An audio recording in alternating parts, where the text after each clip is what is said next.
Okay. At the top of the paper, I just have a quick review of what we've said a few days ago. It doesn't hurt to hear it again.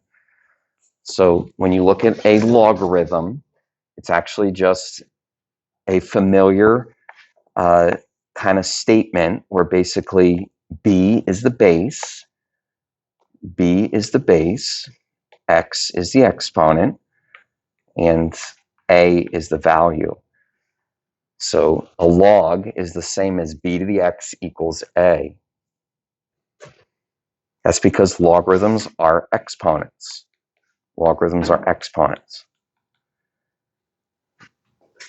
I thought we would do like A and B if you want to listen along. Okay, it's not necessarily new. It's just a chance to kind of hear it again. If I'm asking you to find the value of a log, I'm asking you to find the exponent. A lot of people like to write the problem such that they see an exponent. This problem is as good as 25 to what power equals 125. Ultimately, if I can find x, I will have found the value of the log. Now, if you're looking at this and kind of like a little bit paused, well, you have to make the bases the same. These bases share a common number. And that common number, just because you know your exponents, is 5. Because I can write 25 as 5 squared. And I can write 125 as 5 cubed.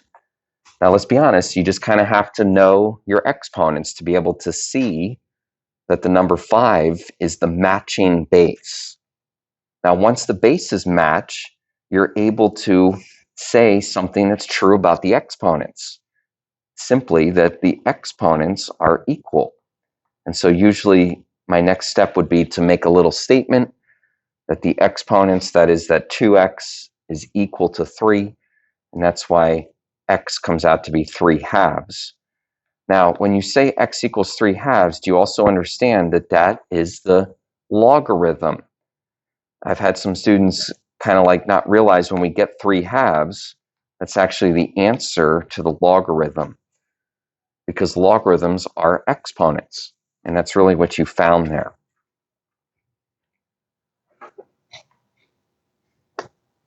Now, it's true, you've not seen a problem like B, but it's also true that it's going to use the same thing that we have seen, and that is that you change to exponent form. 6 is the base.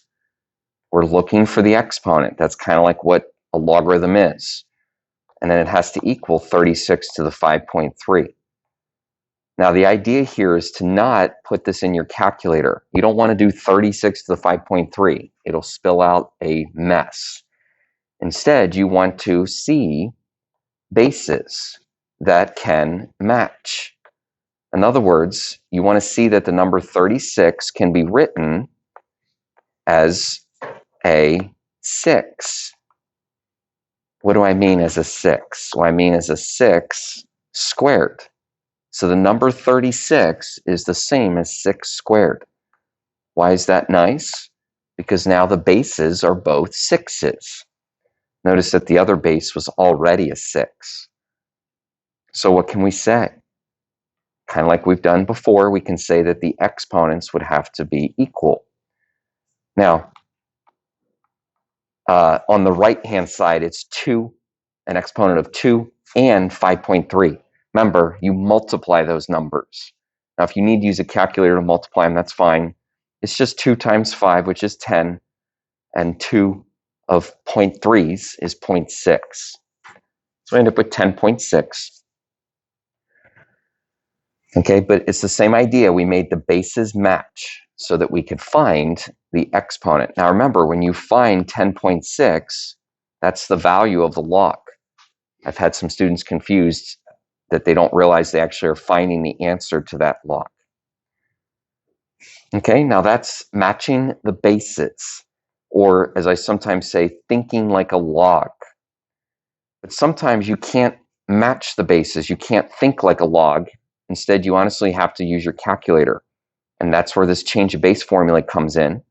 It's actually pretty easy. Make sure you can do it. You're just going to divide on your calculator the log of 400 and the log of 4, for this example anyway. So again, on your calculator, I'm not going to show you my calculator, but if you're having trouble with it, I can come to you. I will tell you that the answer comes out to be 4.3. Who's the second one? Ava's here. Come on down.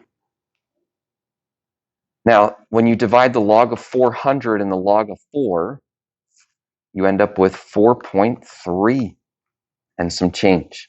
Is that working out on your calculator? 4.322.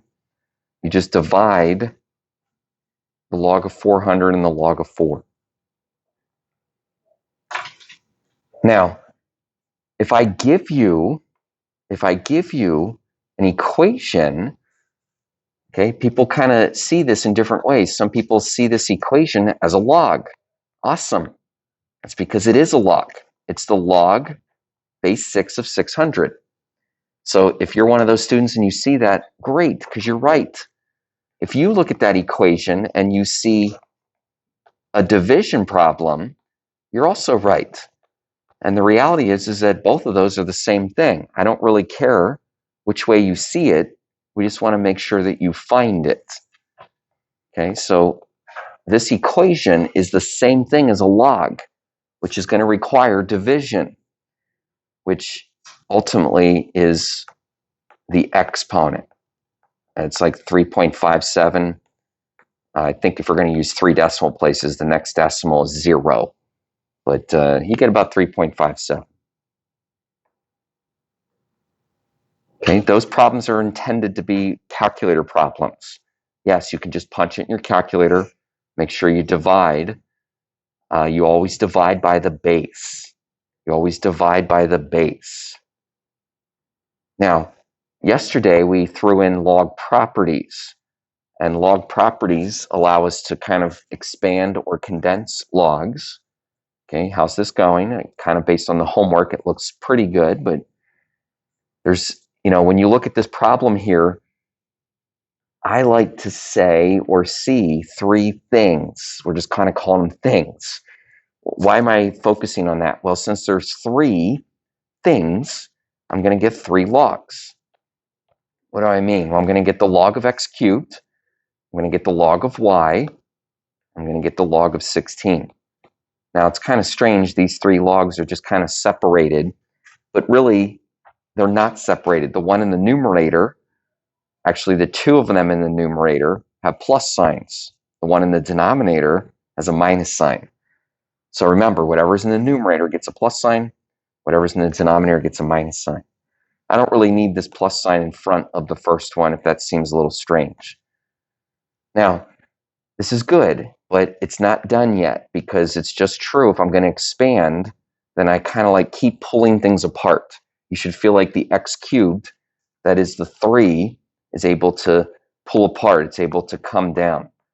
So that would be more expanded. And if you're looking at this 16 and saying that also has an exponent, you're right. Now, you can look at the number 16 as an exponent of 2, 4 to the 2. However, it's better to try to think of it as the smallest base possible. It just so happens that 16 can be written with a 2 to the 4th power. Now, remember, this is kind of taking you to the next level. So look for this. Look for this. And I guess I'll say that when you can, you should change to an exponent, because when you change to an exponent, you can pull it apart. And we're always trying to get the smallest number possible. So the log of 2 is smaller. That's why it's more expanded. And if you do this in the opposite direction, you see 3 logs, but you condense it to be 1 log. Now, I really encourage you to just write 1 log one time, because it always works that way when you have condensing. You also see subtraction. So subtraction means fraction, right? Whatever's in the numerator will be from the positive. Whatever goes in the denominator will be from the negatives. Notice that the number 4 and the number 6 both go in the denominator, but they do get multiplied when they're down there. It wouldn't make sense to put them down there any other way. Now, 48 over 24 just so happens to be the number 2. So again, if you can, you should simplify. So we end up with the log of 2. It's actually the natural log. If you're a little bit unsure about natural log, it works the same way as a regular log. We'll keep talking more about it tomorrow. Okay, this is a nice practice paper. It samples everything we've done in the last few days. Get a temperature. Are you feeling comfortable? Maybe you'll be able to do the mini check. Are you feeling like you would rather take the mini check home? I'm giving you that option. Okay, but here's some answers. One of those days where you can check the answers up here. Maybe I can help you with something. Okay, keep pushing. Keep pushing. We're going to keep working this week and trying to understand logarithms.